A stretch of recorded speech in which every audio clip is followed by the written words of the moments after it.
we'll just take a few minutes to settle the mind, kind of give ourselves a separation, just a little sense of a break between worldly activity and then something more Dharma focused. So just sit comfortably with an upright spine. Just have a sense of disengaging your mind, your awareness from the things that are happening around you,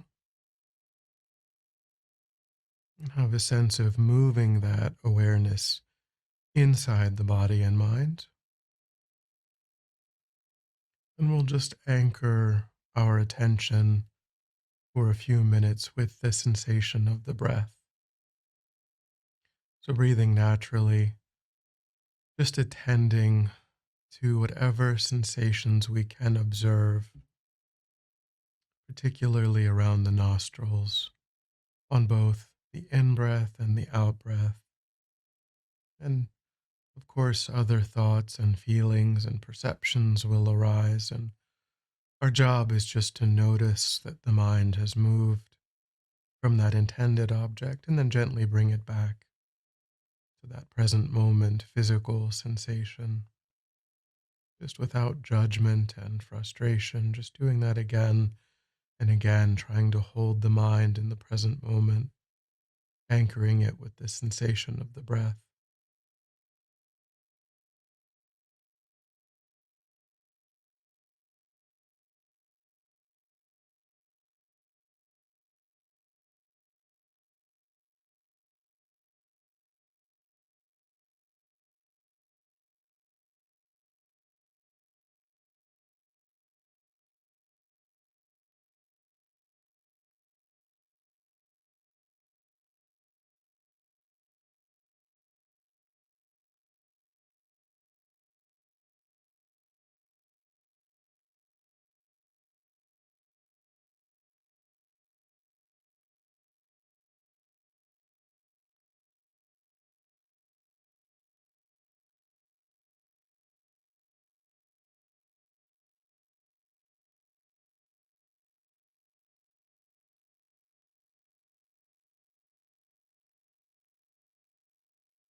Try to establish a virtuous motivation for your time,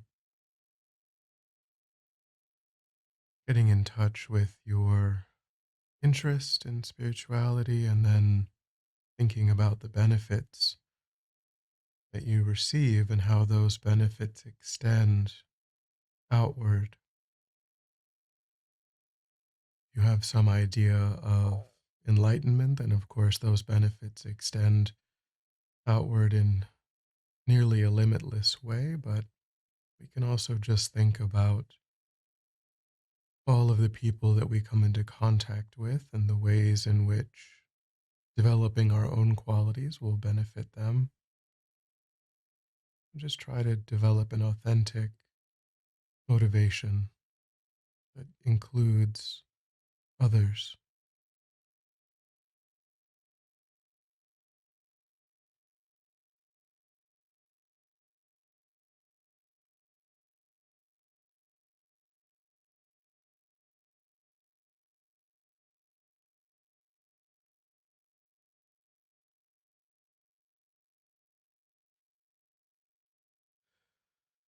All right.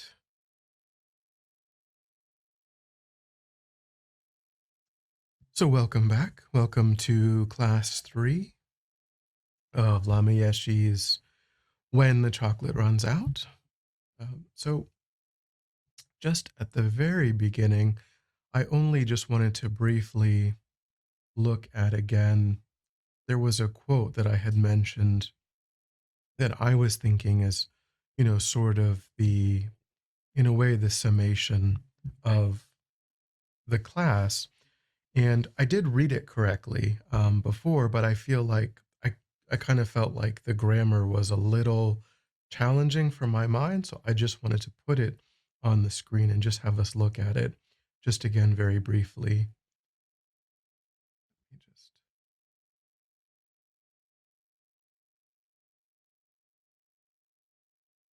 so this is the so just as we are the creator of all of our own problems, we are also the creator of our own liberation, our own joy, and everything that is necessary for attaining the blissful liberation that is contained in the body and mind that we have right at this very moment. So you have to really hit that last that to get the underlining is my own emphasis. I feel like maybe when I just in my own mind, and it could have just been me, I don't know, but when I feel like the grammar is a little bit was a little bit confusing for my mind. Um, but maybe it was clear to everyone, and it was just a little unclear to me the way that it's phrased. But so I just in my own practice and in my own life, this sort of idea is just something that I always try to keep coming back to. Also, because, this course and this topic is focused around, again, this way, the ways in which when we relate, we have ways of doing that, ways of thinking and relating that aren't fully in touch with our potential or what we could develop. And I feel like there's a danger when we have like a course on that there's a danger that we can in a way almost sort of beat ourselves up, or in a way it can kind of start to sound negative when we focus in on, and when Buddhism or when the teachings or when there's a whole course where the goal is in at least in some way to kind of focus in on what are the distortions or what are the ways that things aren't going as well as they could. It's really important to keep coming back to this really hopeful essence of why that's true, why we are encouraged to think about that, why are we encouraged to look at the ways in which we don't fully contact things accurately. Well, it's because although that's true, it's also true that everything that we need to start to correct that, to start to move in a different direction, is something that we're fully capable of. And is something that we, in the same way that, a heart doctor would study all of the ways in which um, the heart can be diseased or can be abnormal or things can go wrong, the heart doctor isn't trying to be morose or morbid or, you know, have a, the heart doctor wants people to be well. And we want to be well. And in order to be well, it is necessary to think about the ways in which things aren't yet as good as they could be, but then also to always come back to the fact that it isn't just to beat ourselves up or to just think about things that can't be changed, and therefore those things are depressing. But it's really to remember that we do have everything that we need to overcome the things that we're observing are less than ideal, are things that we could improve upon. I just wanted to very briefly go back to that idea.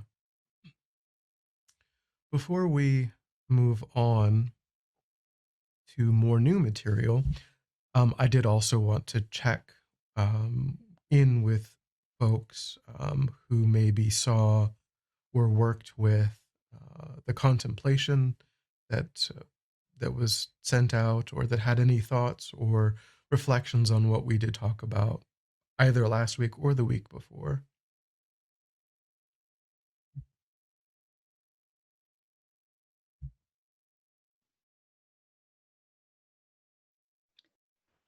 Veneral Dundrub, I just want to say I'm really enjoying this series. And I enjoy when you're at the express meditation, and I'd really like to hear more of your teachings. You're soft spoken, you speak slowly, and I just really enjoy your teachings. So thank you. That's good. Thank you.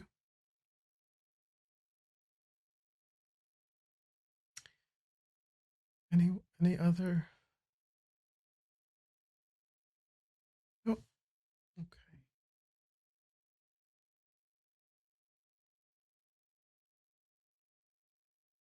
So we'll go on a little. So there were three things today. I wanted to focus on three different areas, hopefully. Um, the first is kind of we have spent some time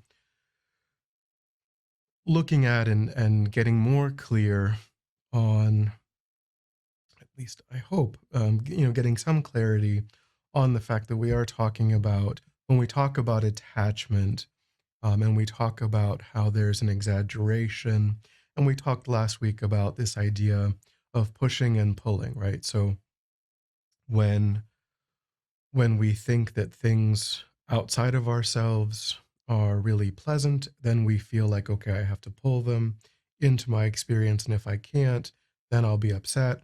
Or when we think things outside of us are unpleasant, we think I have to push them away. And if I can't, then I'll be upset. And how that that approach is what can cause us to have some difficulties, that if we assent to that way of thinking and that approach, then we run into trouble in ways that are avoidable. Um, so I wanted to, and there were a couple of points, a couple of times last week when we started to look at some of the ways that we can start to respond constructively to that kind of default way of being or way of relating. We talked about, there was a question about, so, the question was, so are we meant to try to see things more realistically?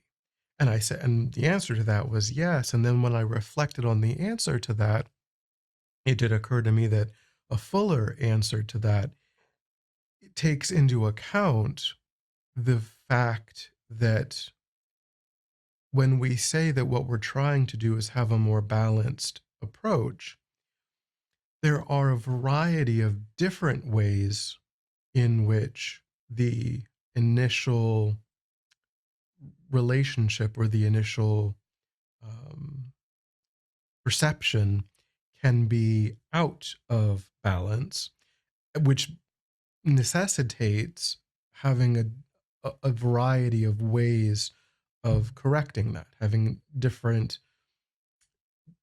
antidotes or different approaches to how we're going to go about correcting that.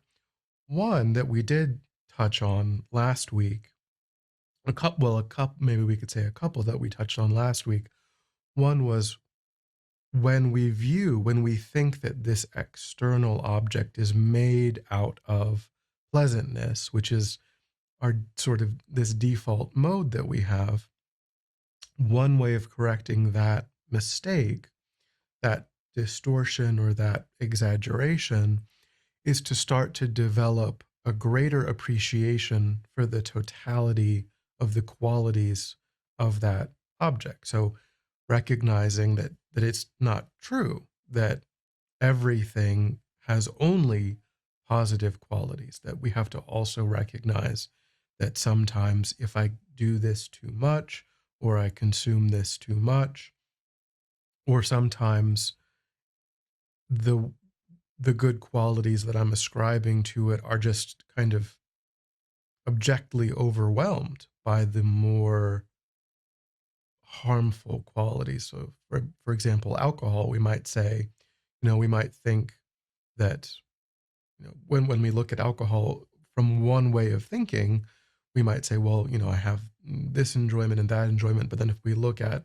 the totality of it, we might say, well, it's really something that it's better to put a tighter lid on because of the totality of it.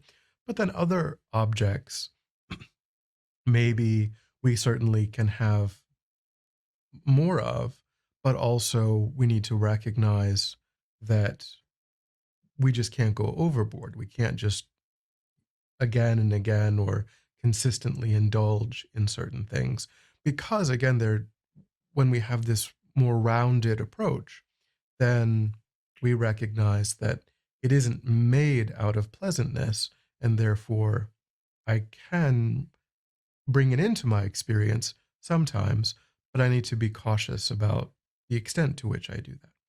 And then we also talked about, so that's one, having that kind of more well rounded view of objects is one approach. We also talked about interrupting that domino effect of the impulse itself. And so one approach is to, when it's possible, and I mentioned, of course, that it isn't always, because sometimes you're driving or sometimes, and you can't literally stop in that moment and meditatively reflect. So maybe you make a note of it, and then later on you do a session of meditation when it's, when you're not driving. um, but another approach would be to, when the impulse to bring something or to reject something arises in the mind, to just, instead of allowing those dominoes to continue to fall, the last domino being kind of your behavior that results from that progression of dominoes, that is that's a habit that we have in our mind, where the impulse leads to the next thought, which leads to the story, which leads to a bigger, more elaborate, more powerful story. And then the last domino to fall is the hand reaching out, or, the actual verbal behavior, physical behavior that may either, could be harmful in some way or could reinforce a pattern that we would prefer not to reinforce. So, if we just watch that impulse in a quiet meditative state, then we can interrupt the energy of that impulse. And again, we might have to, at various times, make a note that we're going to take that impulse as the object of our meditation at a later time, because it's not always practical to do it in the moment. So we talked about those two ways, um, of trying to develop new constructive habits last week. And then, so,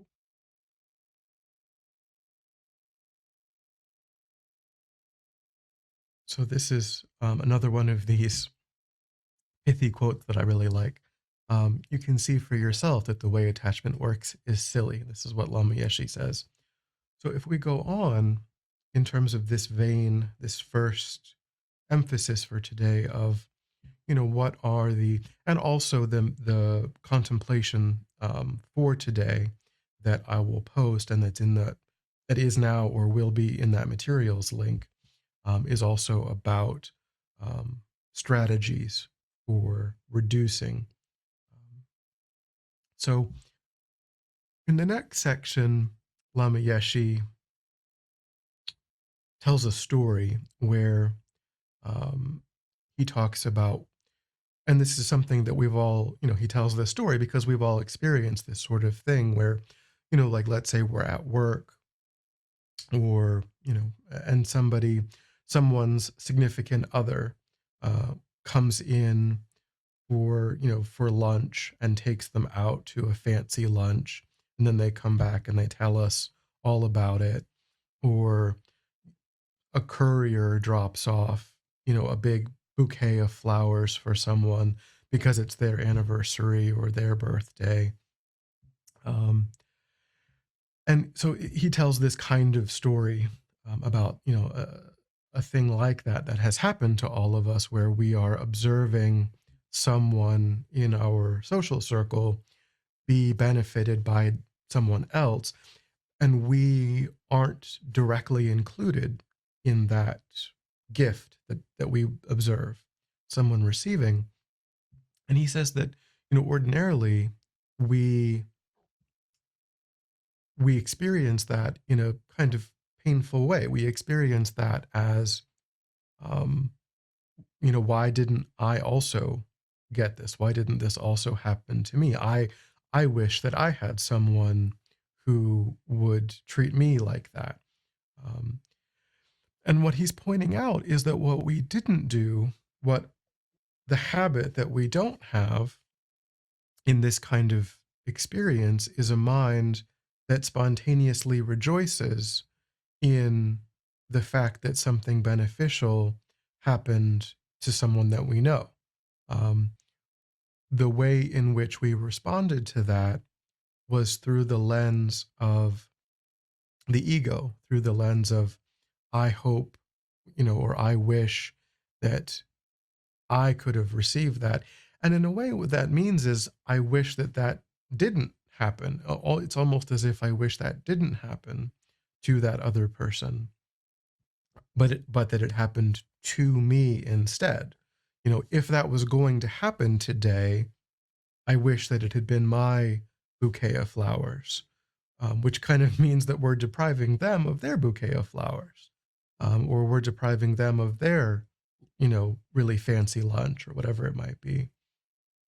Um, and so this is another new constructive habit that we can try to get into the mind frame, or the habit of having, is that trying to, instead of reflexively or automatically looking at the good fortune of others and responding with, but I wish that was me, we just think that I rejoice in the good fortune of this other person, and the causes and the conditions that they were able to create that gave rise to that unfolding in their life for them. Um, and so, he says that we can see how, and so again, it's sort of like, there I go again, telling myself, or responding in this painful way rather than this open hearted way. And, you know, so he says that it's kind of silly, how when we recognize that what's happening is just our attachment to getting nice things, to having nice things happen. And then when we recognize that it's more pleasant, it's more blissful internally to be able to respond to that kind of event with just, oh, I really rejoice in their good fortune, rather than, oh, but I choose to think of this as something painful. um, and how we can just kind of laugh. He kind of is encouraging us to start to develop some introspective awareness about these events that are happening, and then just kind of be like, yep, there I go again. you know, instead of choosing something that makes me happy, I'm choosing a response that is going to cause me to suffer in the moment. And also, and so how that's just kind of bizarre in a way that our mind is like that we choose that.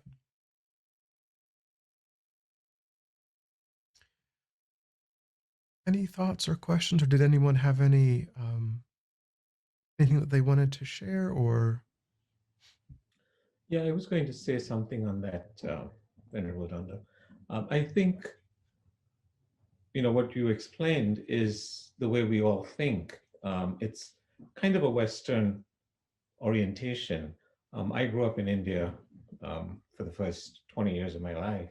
And while I grew up very Western oriented, I grew up in a less Western oriented society, shall we say. And when I think back on it nowadays, I realize that there was community there. Um, and so when you're part of a community, then the joy arises automatically because someone in the community is getting a benefit. So it's not so self centered. And as we have progressed materially and scientifically, we've started to put ourselves more in the center instead of being part of a huge group. And that I think is, you know, the essence. So for people coming from those societies, seeing this is different, but what has happened is we have exported this view to those societies, so they've now changed into a more self-centered view. I don't know if that helps anybody or it's my 2 cents.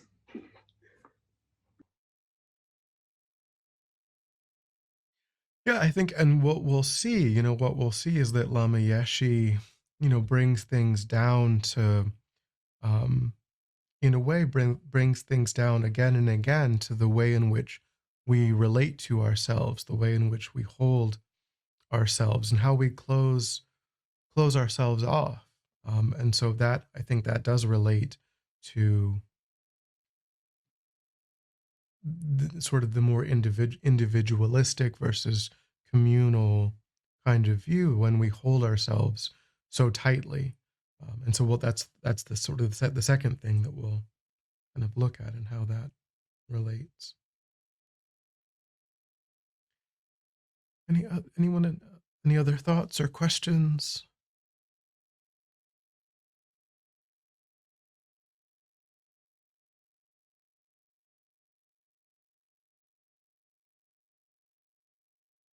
So, You're muted, Mary mhm. Jo, if you're talking.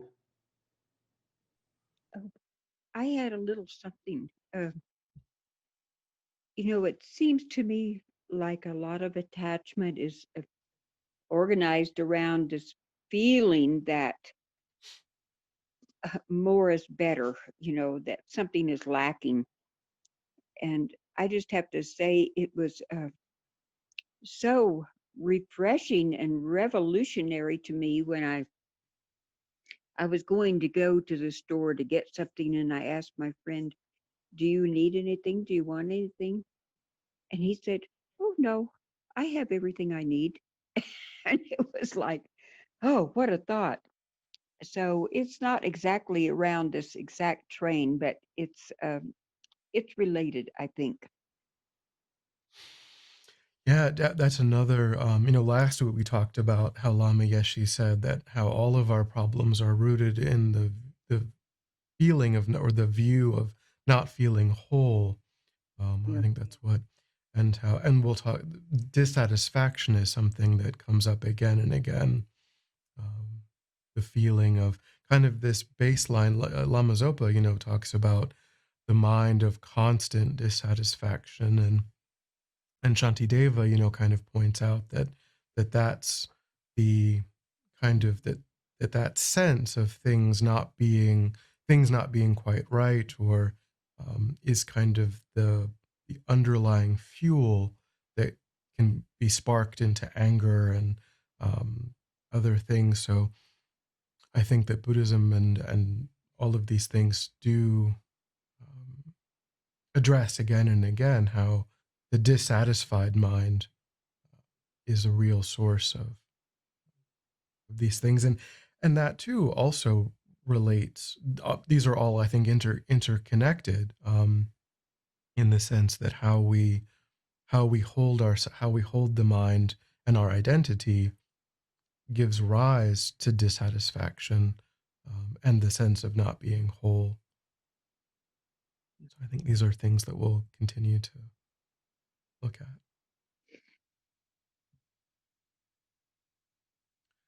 So also, I did, maybe, I don't know if this is an aside or, um, I don't know, it was kind of a way of thinking over the past week, because we did talk about last week, and I jumped ahead and kind of, with this quote, I kind of linked something that we were talking about last week when I was talking about, um,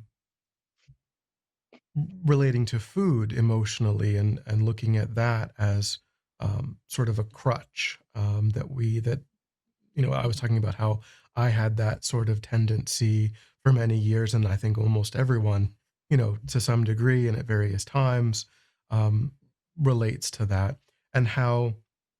And then when I was talking about that, I related it to this quote where, because what I was saying was that really to overcome that in a way, you can't, it isn't possible to have a sense of deprivation. It isn't possible, long term, month after month, year after year, it isn't possible to relate to that, to change that into a healthier habit through a sense of tight, restrictive deprivation. And so what I was reflecting on was that, well, okay, what you really have to do is change how how you think about that whole process of what you're going to consume, and to learn how to focus on consuming the kinds of things that don't give rise to problems. And then that was a little bit what we talked about last week. And then over the last week, I sort of had a question in my own mind. It was like, well, what we benefit from with that is the fact that our bodies are kind of smart, right? We kind of benefit from the fact that if we eat healthy food, um, whole unprocessed food, and I would say really emphasizing whole unprocessed plant food, but that's all. I'll just leave that there. I would say if we focus on that, then our bodies, being smart, take care of everything else, and we don't have to like outsmart our own bodies. All we have to do is focus on whole unprocessed foods that are healthy, and then our bodies repair themselves, our bodies take care of it. And what I was questioning was, well, is that kind of unique? Is that, can we generalize that to anything else? And so I was thinking about that, and I was like, well, I really do. I kind of got to a point where I really did think that it is generalizable to the mind, and to really what Buddhism is talking about in many ways, is that what Buddhism is talking about, because here he's saying we can't generate a radical rejecting mind, but in the same way that our bodies are kind of organized intelligently, our mind is also, its nature isn't these mistaken or distorted ways of relating. Its nature ultimately is the enlightened mind. At its root, free of distortions, the mind at its nature is organized correctly already.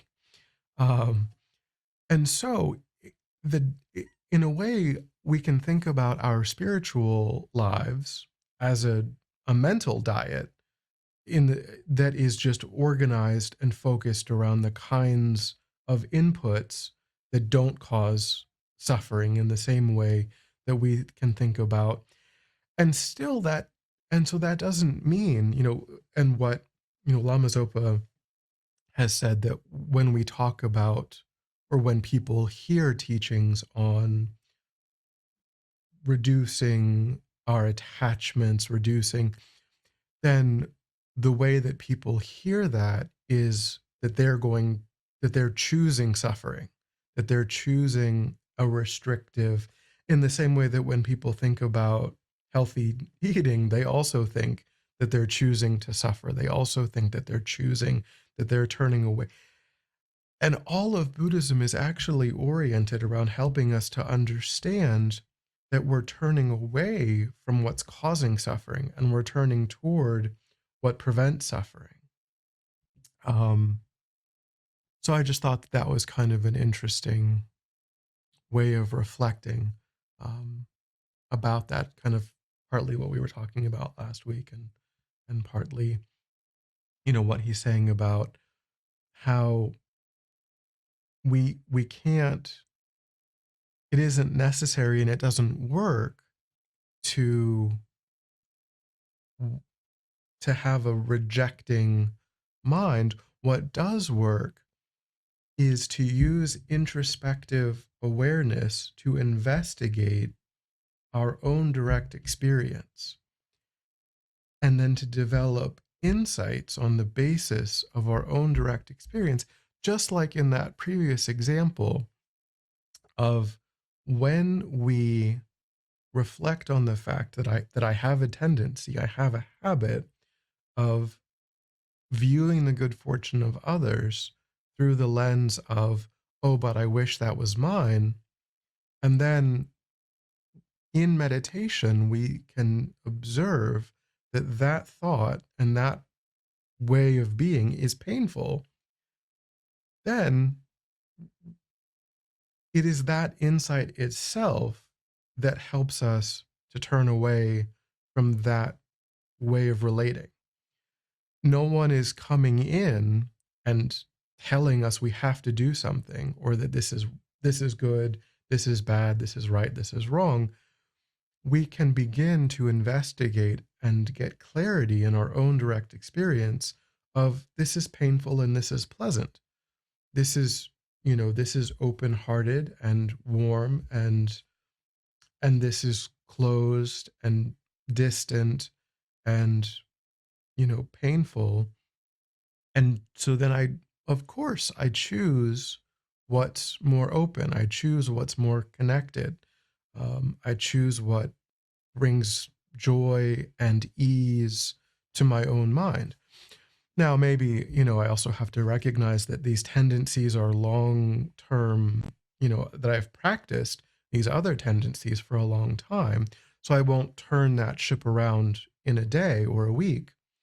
But it's only through recognizing what is occurring in our own life and having this introspective awareness, that's all that's necessary for having having the tools to start to make different choices.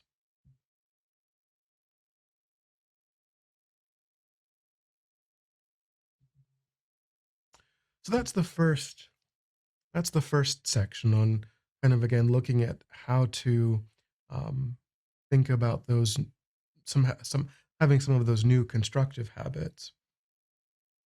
And then the second section, this whole section that Lama Yeshe goes into, there are ways in Buddhism, this in a way does address the subtlest, deepest, most difficult concepts in Buddhism, which that presentation will be outside the scope of this course, which is a really helpful sentence for things I don't understand that well.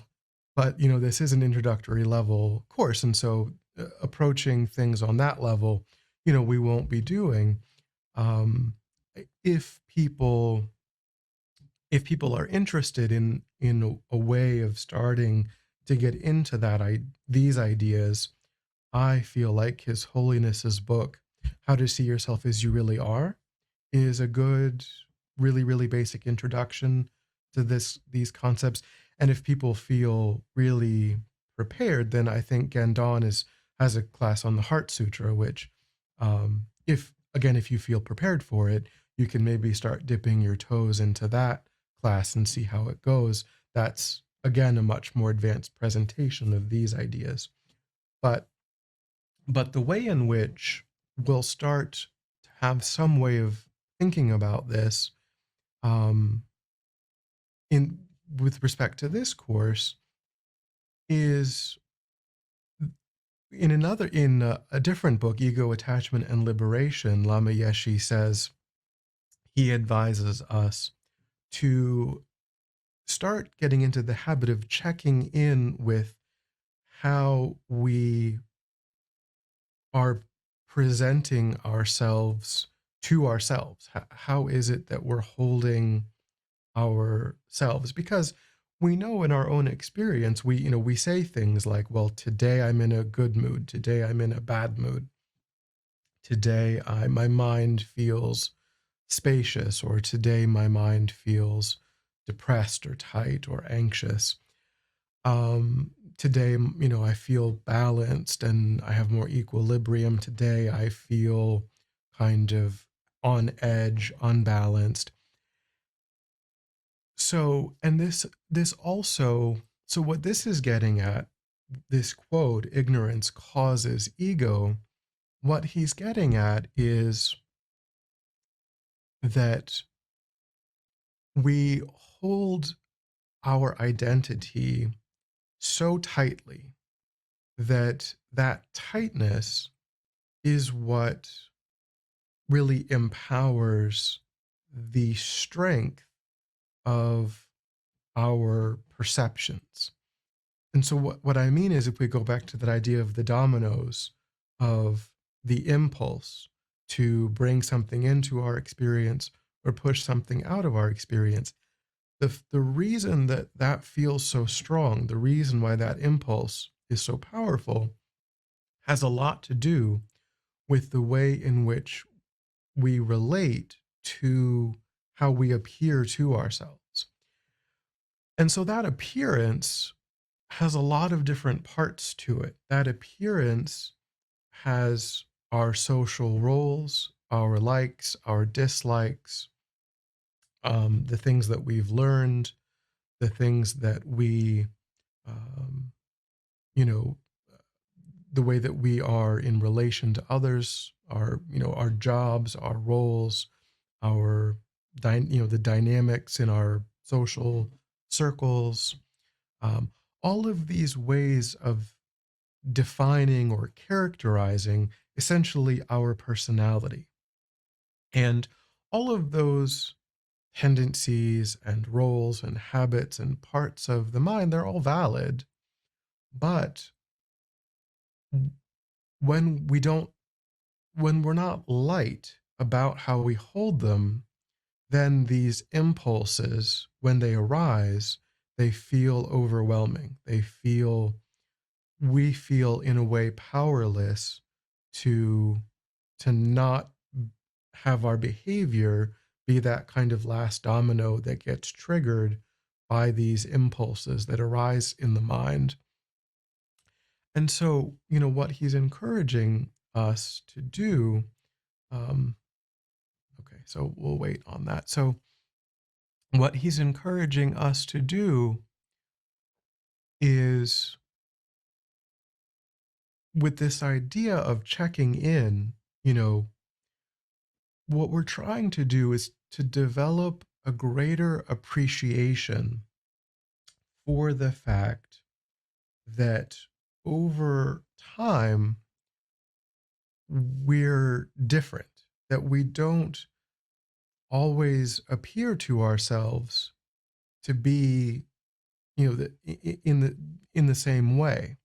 And there's even a lot of psychological research that bears this out, that if you look at people over long periods of time, that a person when they're 15 and a person when they're 80 are really very different people. Their interests are very different, their goals, their priorities, the way that they relate, extremely different. But subjectively, that person,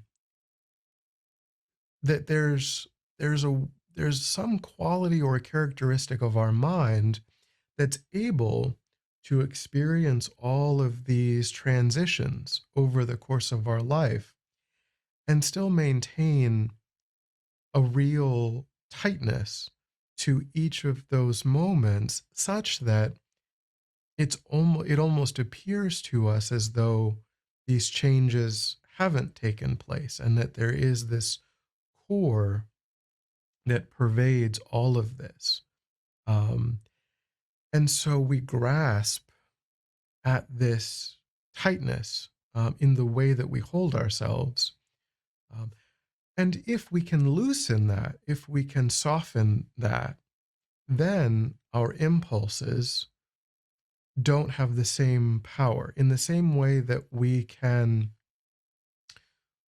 when the impulse arises in meditation, in the same, and that we can watch it and observe it, and then kind of allow it to reduce or dissolve.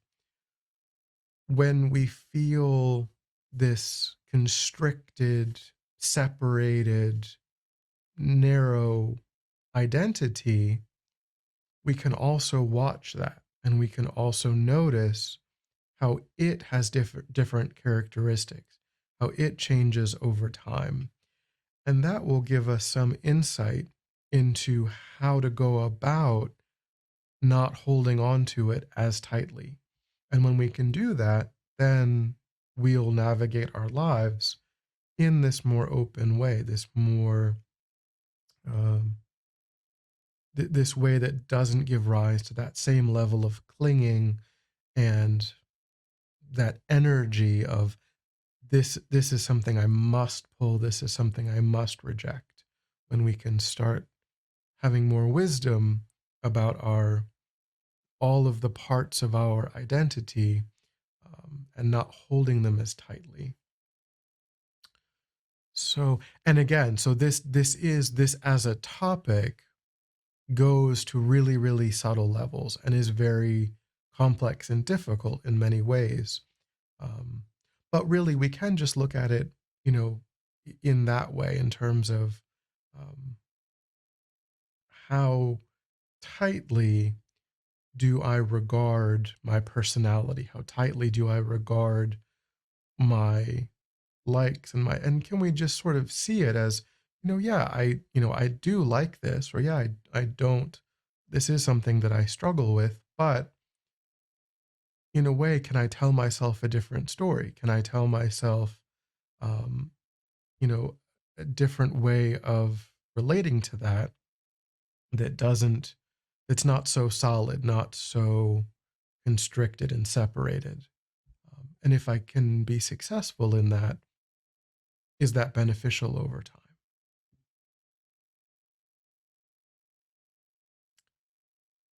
Any thoughts or questions about that?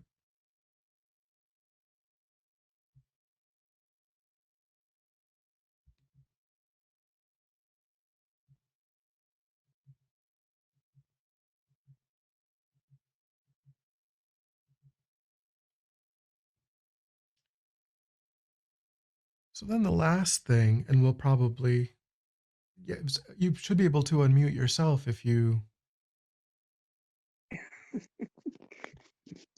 Yeah. You know, it seems like sometimes we don't realize how tightly bound we are to certain ideas about ourselves until they really get shaken abruptly by somebody or something. It seems to me like it's, I guess, because they've been with us so long, those ideas about ourselves. It's, we hardly even know that they're there, but they can be very strongly there. And then when they really get shaken up by something, then we see them and we realize, oh, yes, that was just this concept I had. And of course, it's very uncomfortable at that time. Thank you. Yeah, it's definitely true. I mean, some people, the way in which they, like, people lose a job, or and then because they related to themselves as, oh, this is what I do, this is who I am. I am this kind of person that does this. And like, well, now what am I going to do? I've held this job for 20 or 30 years. And, how do I think of myself now that I've lost that? And people really struggle, with that. And, and sometimes people lose even, I mean, of course, as you're saying, it happens with all kinds of ways of loss and change. Um, and sometimes, of course, it's even more subtle sometimes where these things we are losing and we are changing our perspectives, and we might grieve or relate for a time and then adopt new ways of thinking or relating. But then we kind of feel like, oh, well, at this time I believed this or I was like this, but then later I adopted this or was like this. So even though we radically can change, we have this view that that radical change still happened to me, and that it's almost like there's something that didn't change, even though we did radically change. We have a way of like going back, kind of like papering over all of these changes and kind of shoehorning them into a narrative that persists across all of these changes. Um, and so that's an interesting thing to think about too. Like, when I was 5, I feel like I'm the same person when I was 5, as I am now. Like I don't feel like that was a different person, but I don't play with Legos anymore, and I don't play with trucks anymore. I don't watch Sesame Street, but I don't feel like that's a totally different person. So there must be some way of like this narrative that we have that goes throughout our lives, that smooths over these transitions, um, and that we give some authority to that process, and we don't think about um, just how radical that change is, and is it true that that papering over is something that that, I mean, in a way it helps, it helps us, but in a way then we still grasp at at how we are at this moment, even though we have changed, and even though we will change. We're not changing yesterday. Generally speaking, we didn't change from yesterday to today in an observable way.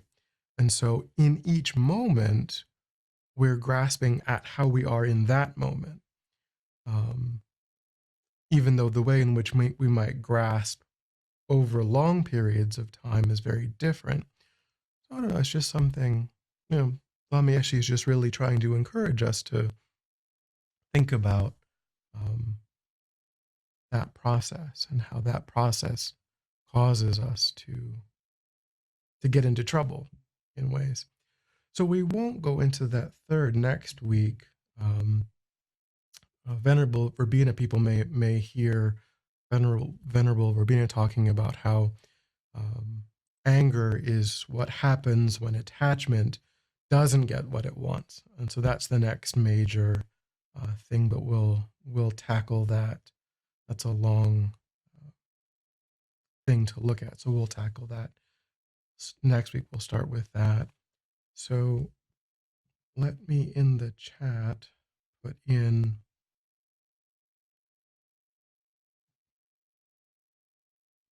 this is the third file, and again, it may be on the website. I really didn't check. Maybe in the materials section already, but people can. This is over the next week if you'd like to work with this contemplation. These are also other ideas for reducing the energy of attachment. So the first contemplation was looking at how the mind creates our experience.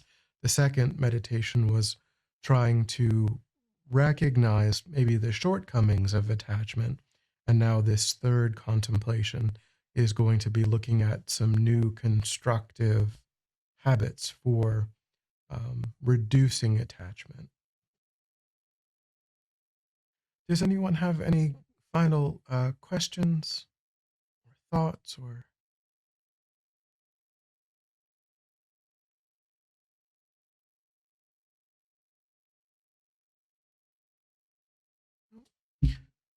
Okay, so just at the end, people may be familiar with dedication practice, but if not, we just try to offer our efforts at the end of a virtuous activity. So we recollect our virtuous motivation, and then we recollect the efforts that we made in actualizing that motivation, and then we just offer that positive energy, a positive potential that we've created in the mind by focusing on new habits and ideas. We think, may that energy ripen in whatever way is best for my own continued spiritual growth and development, and may it ripen in whatever way is best for the continued spiritual growth and development of all sentient beings without exception. So, in whatever way you want to connect with offering, just offer that energy and that effort.